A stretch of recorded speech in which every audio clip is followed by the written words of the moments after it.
আসসালামু আলাইকুম। আমন্ত্রণ জানাচ্ছি আমাদের পিটি নিয়ে আরেকটি এপিসোডে। আ আজকে আমরা একটা পডকাস্টে বসেছি এবং আমাদের সাথে আমাদেরই একজন স্টুডেন্ট আছে যে কিনা রিসেন্টলি পিটিতে স্কোর করেছে 83। 83 অবশ্যই আ অসাধারণ একটি স্কোর। অসাধারণ বললে ভুল হবে। অসাধারণের উপরে অসাধারণ একটি স্কোর। ৮৩ আ যে স্টুডেন্টটি পেয়েছে সে হচ্ছে ইয়াসিন আরাফাত রাতুল। আ সো রাতুল, আজকে আমাদের পডকাস্টে তোমাকে আ স্বাগতম জানাচ্ছি। ধন্যবাদ স্যার। আমরা আজকে কথা বলবো রাতুলের সাথে। এটা আসলে পডকাস্টটা আ একটু বিশেষ। কারণ যারা পিটির প্রিপারেশন নিচ্ছেন তাদেরকে আসলে হেল্প করতে পারে আজকের পডকাস্টটা। রাতুল ৮৩ পেয়েছে, এর মধ্যে রাইটিং এ পেয়েছে ৯০, আ স্পিকিং এও পেয়েছে ৯০। এই ৯০ যে সে পেয়ে গিয়েছে তার মানে সে 100% পারফেক্টলি কাজটা করেছে। সো তার এই কোর্স করা থেকে শুরু করে এক্সাম দেওয়া আর এই এত অসাধারণ একটা স্কোর পাওয়ার পেছনে আসলে সে কিভাবে প্রিপারেশন নিয়েছে, কি করেছে, কোনটা করা উচিত, কোনটা করা উচিত না, সেটা নিয়ে আমরা কথা বলবো। নরমালি আমরা তো ক্লাসে এগুলা বলেই থাকি, কিন্তু সেটা এপ্লাই করে একটা স্টুডেন্ট যখন অনেক ভালো স্কোর নিয়ে আসে, তার কিছু ফিলিংস থাকে।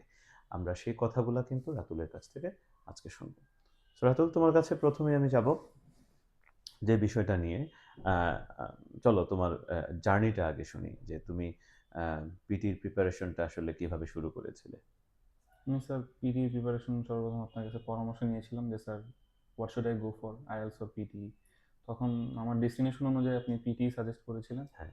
তখন আমি লেক্সিসের যে প্রিমিয়াম পিটি ব্যাচ ওইখান থেকে ভর্তি হয়ে তারপরে পোর্টালে প্র্যাকটিস করতে থাকি। তারপরে হচ্ছে নিজে নিজেও কিছু রিসার্চ ছিল অবশ্যই। ওইখান থেকে তারপরে আমাদের যে ল্যাব আছে ওইখানে হু, হু, প্র্যাকটিস করা। তারপর হচ্ছে আইটেম ওয়াইজ প্রেডিক্টেড যে হু, কোয়েশ্চেনগুলো হু। ছিল ওগুলো আমি মোস্টলি প্র্যাকটিস করতাম। আর যে স্যার আপনি বললেন স্পিকিংয়ে মোটামুটি ভালো স্কোর হওয়ার কারণ হচ্ছে ফ্রি টাইমে অনেক সময় দেখা গেছে যে ফোনের মধ্যেও স্পিকিং প্র্যাকটিস করা যেত। হু, হু। তখন ওই যে আইটেম ওয়াইজ প্রেডিক্টেড ওগুলো প্রায় মোস্টলি শেষ হয়ে গিয়েছিল। আর মক টেস্টগুলা অ্যানালাইজ করতাম অনেক সময় যে মিস্টেকটা কোথায় হচ্ছে। আচ্ছা, একটা জিনিস তোমাকে বলি যে আমাদের প্রিমিয়াম ব্যাচের একটা সিস্টেম হচ্ছে যে আনলিমিটেড মক টেস্ট।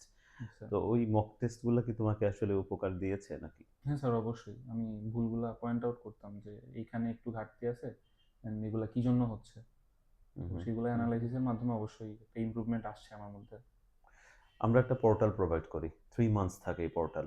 ইয়েস এই স্যার। পোর্টালের প্রেডিক্টেড যে কোয়েশ্চেন গুলা আছে, প্রেডিক্টেড কোয়েশ্চেন মানে হচ্ছে এগুলা থেকে কমন পড়তে পারে। Yes sir. তো তোমার কি মনে হয় এটা কি কোনো হেল্প করেছে তোমাকে? অনেকটাই স্যার। আইটেম ওয়াইজ প্রেডিক্টেড এখান থেকে আপনার ওই যে রিপিট সেন্টেন্স, তারপর হচ্ছে আপনার রিড অ্যালাউড, হু, তারপর হু। হচ্ছে আপনার এই যে ডিসক্রাইব ইমেজ ডেসক্রাইব ইমেজ। 100% না পেলেও অনেকটাই কমন পেয়েছি স্যার আইটেম ওয়াইজ প্রেডিক্টেড এটা থেকে। সো কমন পাওয়ার কারণে তো আসলে কমফোর্ট লাগে, তাই না এক্সামে? স্যার একটা হ্যাঁ, কমফোর্ট জোন চলে কমফোর্ট আসে। লাগে। তো এখানে একটা জিনিস আমি বলে রাখি দর্শক যে কোয়েশ্চেন কমন পেয়ে গেছি আমি। এর মানে আমার এক্সাম ভালো হয়ে যাবে তা কিন্তু না। এর একটা বিষয় আছে। কারণ হচ্ছে কমন পেয়েছেন বলতে আপনি এর আগে এই কোয়েশ্চেনটা দেখেছিলেন বা এর আগে এই কোয়েশ্চেনটা আপনি করেছিলেন। কিন্তু এর মানেই যে আপনি রেজাল্ট ভালো করে ফেলবেন তা কিন্তু না। কারণ যদি আপনি কখনো কোনো কোয়েশ্চেন প্র্যাকটিস করে থাকেন, সেক্ষেত্রে আপনার যে ভুলগুলা আসবে, সেই ভুলগুলা যদি আপনি সেই কোয়েশ্চেনটাকে এনালাইজ করে ঠিক না করে মনে করেন কমন পড়ে গেছে, তাহলে আপনার ভালো স্কোর চলে আসবে তা মোটেও না। আমি যেটা বলতে চাচ্ছি সেটা হলো, আপনি যখন প্র্যাকটিস করবেন, প্রিডিক্টেড কোয়েশ্চেন যেমন আমাদের পোর্টালের যে প্রিডিক্টেড কোয়েশ্চেন গুলা থাকে, এই কোয়েশ্চেন গুলা যখন আপনি প্র্যাকটিস করবেন, তখন আপনি যখন 90 স্কোরের মধ্যে প্র্যাকটিস করবেন, আপনি পেলেন হচ্ছে 50 বা 60। তাহলে আপনার ভুলগুলা কি হয়েছে? এটা যখন আপনি এনালাইজ করতে যাবেন, তখন এই কোয়েশ্চেন গুলা কিন্তু মোটামুটি আপনার ভালো রপ্ত হয়ে যাবে। আর পরীক্ষায় গিয়ে যদি তখন আপনি সেই কোয়েশ্চেনটাই দেখেন আসছে, তখন কিন্তু আপনার পরীক্ষা ভালো হবে। এমনিতেই একদিন দেখেছিলেন আর কমন পড়ে গেছে বলবেন, সেটা কিন্তু হবে না। আসলে আমাদের রাতুল এই কাজটাই করেছে। সে যে কাজটা করেছে, প্রিডিক্টেড কোয়েশ্চেন গুলা যেগুলো আমরা দিয়েছিলাম, সেগুলো প্র্যাকটিসের পাশাপাশি এনালাইজ করে খুব ভালো করে সেই কোয়েশ্চেন গুলোকে দেখেছে। পরীক্ষায় যখন সেই কোয়েশ্চেন গুলো এসেছে, তখন কিন্তু সে ভালো পরীক্ষা দিয়েছে এবং স্পিকিং এ সে কিন্তু 90 স্কোর নিয়ে এসছে। আরেকটা জিনিস রাতুলকে আমি এখন জিজ্ঞেস করছি। রাতুল, তুমি কি কোনো ফরম্যাট বা টেমপ্লেটস ইউজ করেছ? না স্যার, টেমপ্লেটস আমি প্রথম দিকে কিছুটা ইউজ করতাম যখন আমার আইডিয়া হুম, ছিল না। তখন দেখতাম কোনোভাবেই 60-র উপরে ওঠা যাচ্ছে না। হুম, হুম, হুম, তো টেমপ্লেটস আই থিঙ্ক যেহেতু এটা এআই ইভালুয়েট করে হুম, টেস্ট হুম, হুম। পুরাটা, আই থিঙ্ক টেমপ্লেটে সে ভালো স্কোর দেয় না। অবশ্যই। জি স্যার। তো আমি ট্রাই করেছি সিম্পল ফর্মে রাখার, হুম, বাট হুম, নিজের মতো করে, হুম, যাতে মিস্টেক না রাইট। হয়। গ্রামাটিক্যাল অ্যান্ড স্পেলিং ওইটাতেই আশা করি স্কোর এসেছে আমার। হ্যাঁ, একটা জিনিস রাতুল একটা চমৎকার কাজ করেছে। অনেক স্টুডেন্টসই ক্লাসে এসে রাইটিং এর টেমপ্লেটস চায়, তারপরে স্পিকিং এর টেমপ্লেটস চায়। টেমপ্লেটস আপনাকে সহজে অ্যান্সার দিতে হেল্প করবে। কিন্তু টেমপ্লেটস আপনাকে কখনোই ভালো স্কোর দিবে না। বরং আপনি নিজের মতো করে যা কিছু তা বলবেন সেটা থেকে কিন্তু ভালো স্কোর আসে বা লিখবেন, ভালো স্কোর আসে। অ্যা রাতুল একটা চমৎকার জিনিস করার চেষ্টা করেছে। সেটা হচ্ছে সে এত বেটার ভোকাবুলারিতে যায় নাই। কয়েকটা জিনিস মেইনটেইন করেছে। এক হচ্ছে সে গ্রামারে ভুল করবে না এরকম প্ল্যান করে লিখেছে। গ্রামারে মিস্টেকস করে নাই। আর সে সিম্পল সেন্টেন্স দিয়ে প্রপারলি কারেক্ট অ্যান্সারটা শুধু লেখার ট্রাই করেছে। এতে করে কিন্তু তার রাইটিং এ ভালো স্কোর চলে আসছে। রাইটিং এ 90 এটা অনেক রেয়ার। কারণ রাইটিং এ এত ভালো স্কোর আসাটা মুশকিল। কিন্তু তার টেকনিকটা খেয়াল করুন। সে ফর্ম ঠিক রেখেছে। মানে যতগুলা ওয়ার্ড ডিমান্ড করেছে কোয়েশ্চেনে সেই ওয়ার্ড লিখেছে। সে গ্রামারে মিস্টেকস করে নাই, স্পেলিং মিস্টেকস করে নাই এবং এটা করতে যেয়ে সে আমাকে এই পডকাস্টে বসার আগে যেটা বলেছে যে, "আমি হলো গিয়ে কি কঠিন ওয়ার্ড লিখে অনেক সময় মুছে দিয়েছি। ইজি ওয়ার্ডে লিখেছি যাতে আমার স্পেলিং ভুল না হয়।" কারণ স্কোরিং যেটা থাকে রাইটিং এ কয়েকটা স্কোরিং থাকে যেটা আপনার হাতে। গ্রামারের ভুল করবেন না, স্পেলিং ভুল করবেন না আর 200 প্লাস ওয়ার্ডস লিখবেন। কত ওয়ার্ড থাকে এসেতে? 200 to 300 200 to ওয়ার্ডস। 300 ওয়ার্ডস। আপনি 200 প্লাস ওয়ার্ডস লিখবেন, তাহলে ৩ টা ক্রাইটেরিয়াতে এমনিতেই আপনি টপ স্কোর মানে 90 তে 90 পেয়ে যাবেন। আ এই জিনিসটা রাতুল মেইনটেইন করেছো, রাইট? জি স্যার। আমি 250 অ্যারাউন্ড লিখার চেষ্টা করেছি। বেশিও চাইনি, কমেও রাখিনি। হুম। 249 আই গেস ওয়ার্ডস ছিল আমার আচ্ছা, লিখা। তুমি ওই যে রাইটিং এর আম আ রাইট ফ্রম ডিকটেশন জি এটা স্যার। আসলে কিভাবে প্রিপারেশন এটা নিয়েছো? আমার স্যার 100%ই হইছে। কারণ আমি এটা পিসিতে অনেক প্র্যাকটিস করতাম। এটা কাইন্ড অফ মজা লাগতো যে ব্রেইন ক্যাচ করতেছে, পুরাটা আমি এপ্লাই করতে পারতেছি কিনা। তো এটা হুম। আমার ক্ষেত্রে আই থিংক আমার একটা সিঙ্গেল ওয়ার্ডও ভুল যায়নি। Right from good. Dictation. That's great. না 90 তুমি পেয়েছো এটা তো অবশ্যই বোঝা যায় যে এখানে কোনো ভুল যায় নাই। কিন্তু মানে তোমার টেকনিকটা কি ছিল? মানে অনেকেরই কিন্তু এতে প্রবলেম হচ্ছে। জি স্যার। যে শুনছে ঠিকই, বুঝতেও পারছে কিন্তু সে আসলে লিখতে পারছে না। আমার কাছে যেটা মনে হয় প্রত্যেকে করে কি যাদের এই প্রবলেমটা হচ্ছে তারা ওয়ার্ড মনে রাখার চেষ্টা জি করে। স্যার।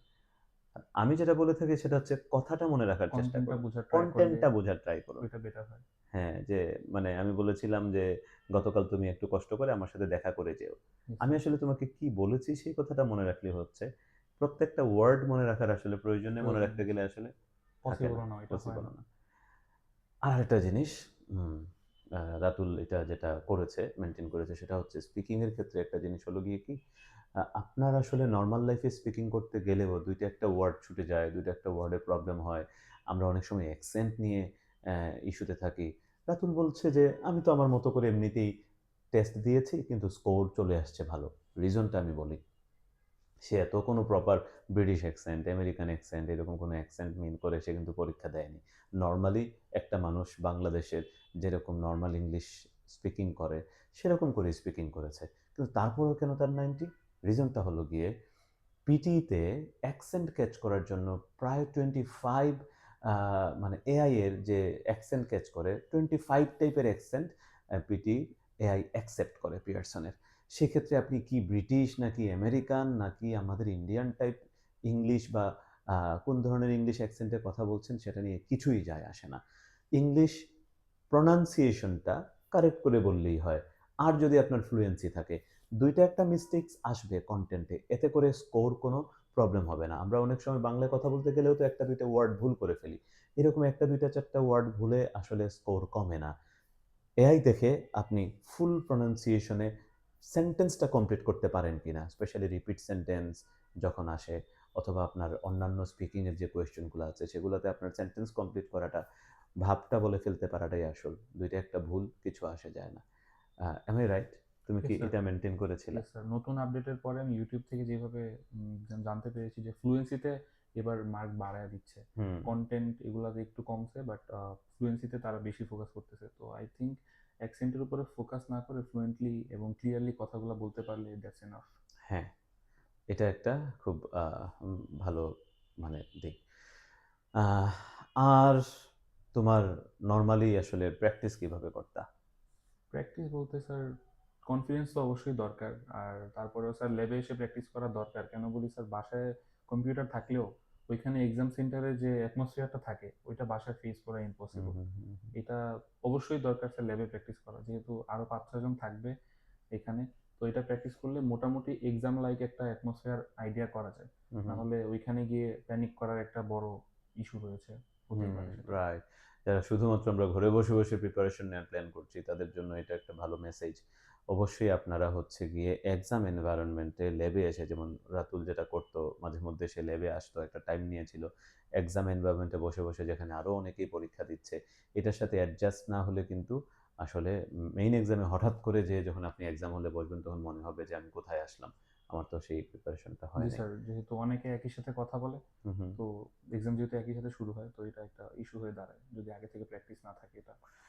আচ্ছা, রাইটিং এর মানে লিসেনিং এর ওই যে um summarise spoken spoken text, text, জি স্যার। এটার আসলে তুমি নোট নিতা কিভাবে? এইটা স্যার প্রথমে আমাদের পুরোটা তো শুনতে হয় না।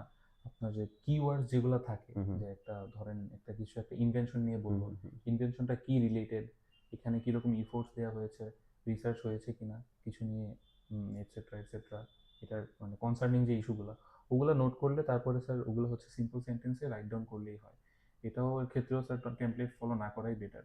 এটা ইজি যে কন্টেন্টগুলো ডিটেলসগুলো ওগুলো অ্যাড করলেই হয়ে যায়। হুম, দ্যাটস গ্রেট। যেহেতু সে রাইটিং এ 90 পেয়েছে, তাহলে অবশ্যই ওইখান থেকে ভালো স্কোর এসেছে। তার মানে আমরা সোজা কথায় যাচ্ছি রাতুলের কথা থেকে। আমরা টেমপ্লেটস ইউজ করব না। যা পারি নিজে থেকে লিখে দিব। ভোকাবুলারি নিয়ে এত টেনশন করার দরকার নেই। জি স্যার। গ্রামাটিক্যাল মিস্টেকস না হলেই হয়। স্পেলিং মিস্টেক না হলেই হয়। আমরা এত মানে মারাত্মক দেখেন, ভোকাবুলারি আপনি কোর্স করতে এসে ২-৩ মাসে আপনার ভোকাবুলারি হিউজলি ইমপ্রুভ করে ফেলতে পারবেন না। এটা সম্ভব না। তো এটা যেহেতু সম্ভব না, এদিকে আমাদের যাওয়াই দরকার নাই। আমরা যেই ওয়ার্ডগুলা জানি সিম্পল সেন্টেন্সে সিম্পল ভোকাবুলারি দিয়ে লিখে যদি আসি, আমার যদি শুধু পিটির মজার জিনিসটা হচ্ছে আমার ভুল না করলেই হবে। আমাকে মানে অসাধারণ কিছু করতে হবে না। শুধু ভুল না করলেই হবে, আমি একটা ভালো স্কোরে চলে যাব। গ্রামাটিক্যাল মিস্টেকস করব না, স্পেলিং এ মিস্টেক করব না। সিম্পল সেন্টেন্সে আমি শুধু আমার যে আইডিয়াটা সেটা লিখে দিব বা আমি বলব, তাহলেই চমৎকার একটা স্কোর চলে আসবে। এখন হচ্ছে লাস্ট কথা রাতুল, জি স্যার। তুমি যদি কিছু বলতে চাও অডিয়েন্সদের, অডিয়েন্সদের যদি স্যার যারা as a PT plan preparation নিচ্ছে। প্ল্যান প্রিপারেশন হলে আমার অ্যাডভাইস থাকবে এক্সাম বেসড প্রিপারেশন নেওয়া, যেহেতু এটা নতুন করে শেখার খুব বেশি কিছু নেই। হুম, হুম। তো এই ক্ষেত্রে হচ্ছে আপনি নিজে আপনার অ্যাবিলিটিটা জাজ করেন, আপনি কতটুকু কমফোর্টেবল। অ্যান্ড আমি বিশ্বাস করি স্যার যে কারো অ্যাটলিস্ট 70 অ্যাচিভ করা পসিবল। তো সেই ক্ষেত্রে আপনার যদি ভুল ত্রুটিগুলো আপনি নিজে একটু অ্যানালাইজ করেন, আর ডিসক্রাইব ইমেজ, তারপরে হচ্ছে আপনার এই যে সামারি টাইপের যে জিনিসগুলো আছে, এগুলোর ক্ষেত্রে অনেক বেশি ডেকোরেশন করতে না গিয়ে আপনি হচ্ছে কন্টেন্টটা ক্যাচ করেন। মেইন যে কন্টেন্টগুলো আছে ওদিকে একটু আলোকপাত করলে আশা করি আপনি ভালো স্কোর অ্যাচিভ করতে পারবেন ইনশাল্লাহ। আর খুব বেশি টাইম নিয়ে প্রিপারেশন নেওয়ার দরকার নেই। এটা হচ্ছে যেহেতু আহ, যারা এক্সাম প্রিপারেশন নেয় আমরা মোস্টলি এইচএসসি বা হচ্ছে হুম, ব্যাচেলার্স হুম, সদ্য হুম, শেষ হুম। করা আছি।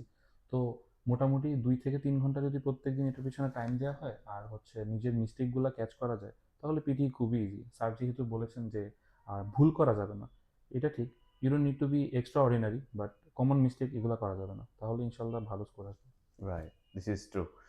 প্রথম কথা হচ্ছে আপনাকে প্র্যাকটিস করতে হবে। প্র্যাকটিস করে আপনার প্রবলেম কি সেটা খুঁজে বের করতে হবে। তারপরে ওই প্রবলেমগুলা সলভ করে আবার প্র্যাকটিস করতে হবে।